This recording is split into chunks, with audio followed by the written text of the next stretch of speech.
ये होती है पावर एक सही मेथड से मैनिफेस्टेशन की। हेलन ने अपने इस सीक्रेट को कभी भी लोगों से छुपाया नहीं। वो इस पर लोगों को लेक्चर देती, उन्हें सिखाती कि कैसे उनकी लाइफ में मैनिफेस्टेड हर चीज उनके पॉजिटिव विचारों और अटूट विश्वास का ही परिणाम है। चलिए अब जानते हैं हेलन हेड्सल के उस स्पेशल सीक्रेट के बारे में जिसने उनके लिए हर बार काम किया और जिसे उन्होंने नाम दिया स्पेक मेथड, यानी कि selected, projected, expected and collected. Step 1, selected. सबसे पहले आपको अपनी उस इच्छा यानी अपनी उस डिजायर को चुनना है जिसे आप पूरा करना चाहते हैं, यानी कि वो एक विचार जिसे आप वास्तविकता में बदलना चाहते हैं।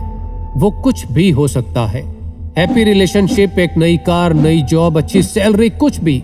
और साथ ही उस डिजायर को जितना हो सके उतनी ज्यादा डिटेल में उसके बारे में सोचें, जैसे हेलन ने अपने 40वें जन्मदिन को डिटेल में सोचा था। नेपोलियन हिल का कहना था कि हर अचीवमेंट का स्टार्टिंग पॉइंट एक डिजायर होती है। स्ट्रॉन्ग डिजायर अच्छे रिजल्ट्स देती है और वीक डिजायर हमेशा वीक रिजल्ट्स देती है। स्ट्रॉन्ग डिजायर जैसे 40वां जन्मदिन हेलन के लिए बेहद खास था और जिसे वो यादगार बनाना चाहती थी। लेकिन मैनिफेस्ट करने के लिए किसी एक लक्ष्य या इच्छा को चुनते हुए इस बात का ध्यान भी जरूर रखें कि ऐसी कोई भी डिजायर ना चुने जिसके पूरा होने पर स्वयं आपको ही भरोसा ना हो। इस टेक्निक के शुरुआती सफर में पहले छोटी छोटी इच्छाओं से मैनिफेस्ट करने की कोशिश करें, क्योंकि जब आप अपनी कुछ छोटी छोटी डिजायर्स को इस टेक्निक के माध्यम से पूरा करने में कामयाबी पालेंगे तो आपके ब्रेन को इस टेक्निक पर विश्वास हो जाएगा, आपको खुद पर विश्वास हो जाएगा। फिर आप धीरे धीरे अपनी बड़ी इच्छाओं के लिए इस मैनिफेस्टेशन टेक्निक को इस्तेमाल कर सकते हैं। ये बिल्कुल वैसे ही है जैसे जिम में मसल्स और स्ट्रेंथ एक दिन में नहीं बनते। शुरुआत हमेशा हल्के वेट से करनी पड़ती है, फिर निरंतर प्रैक्टिस से धीरे धीरे आप बड़े वेट भी उठाने लगते हैं। हेलन ने भी छोटी छोटी चीजों को मैनिफेस्ट करने से अपनी शुरुआत की थी और जब उनका ब्रेन ट्रेंड हो गया तो उन्होंने 4300 वर्ग फीट का एक घर तक इसी टेक्निक से मैनिफेस्ट करने में कामयाबी हासिल की। अपने गोल या डिजायर को निश्चित करने के बाद बारी आती है स्टेप 2 यानी प्रोजेक्टेड।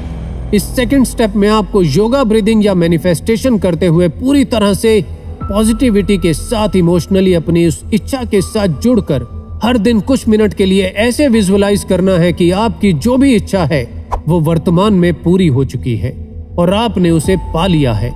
जैसे हेलन ट्रिप टू पेरिस को मैनिफेस्ट करने के दौरान पूरी पॉजिटिविटी और अटूट विश्वास के साथ हर दिन कुछ समय के लिए खुद को अपने हस्बैंड के साथ पेरिस के एक साइडवॉक कैफे में बैठे वाइन पीते हुए वहां की मार्केट में घूमते हुए विजुअलाइज करती थी।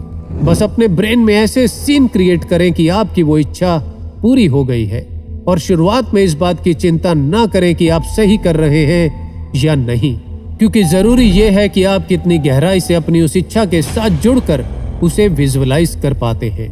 जितना ज्यादा पॉजिटिविटी के साथ आप अपनी इच्छा के साथ इमोशनली जुड़ पाएंगे उतनी ही जल्दी आपकी इच्छा के मैनिफेस्ट होने के चांस बढ़ जाएंगे।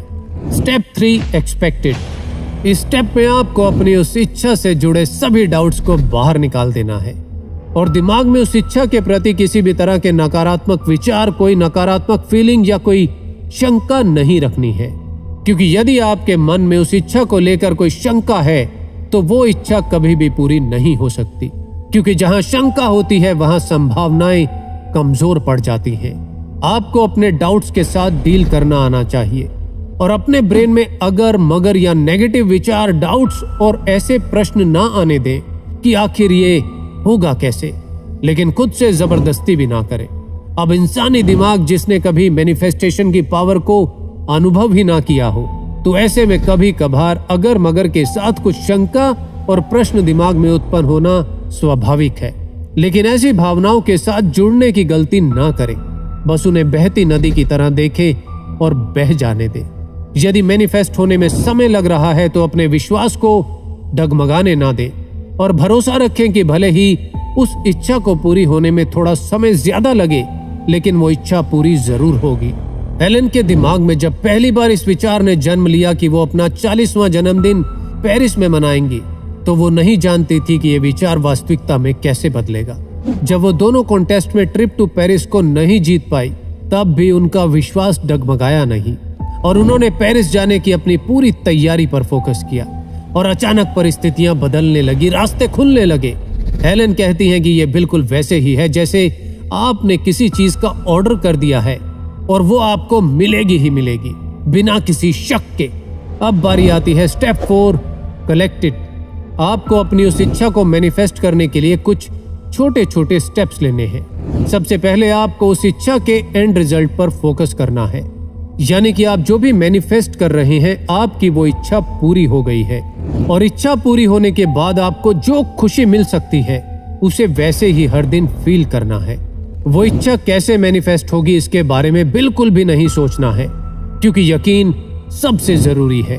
हेलेन का कहना था कि उन्होंने कभी भी इस बारे में नहीं सोचा कि जिस कॉन्टेस्ट में वो पार्टिसिपेट कर रही हैं वो कितना बड़ा है, कितने लोग उसमें पार्टिसिपेट करेंगे। हेलेन बस उस कॉन्टेस्ट में पार्टिसिपेट करती और उसके बाद हर दिन अपनी इस टेक्निक से विजुअलाइज करते हुए अपनी इच्छा को निरंतर पॉजिटिव एनर्जी देती रहती और बिना शंका 100% यकीन के साथ अपनी इच्छा पूरी होने का इंतजार करती। और इसी तरह सालों साल वो हर कॉन्टेस्ट जीतती गई। इसीलिए यदि आप किसी इच्छा को मैनिफेस्ट कर रहे हैं तो उस पर यकीन करें, और यदि आपका यकीन अटूट है और विचार पॉजिटिव, तो आपकी वो इच्छा देर सवेर जरूर पूरी होगी। दोस्तों, ऐसी ही लाइफ चेंजिंग वीडियोस के लिए जीवीजी के साथ जुड़े रहें, अपने सुझाव भेजते रहें और विचारों को वास्तविकता में बदलने वाले इस ज्ञान को और भीतर के अद्भुत ब्रह्मांड को आइए मिलकर खोजें। धन्यवाद।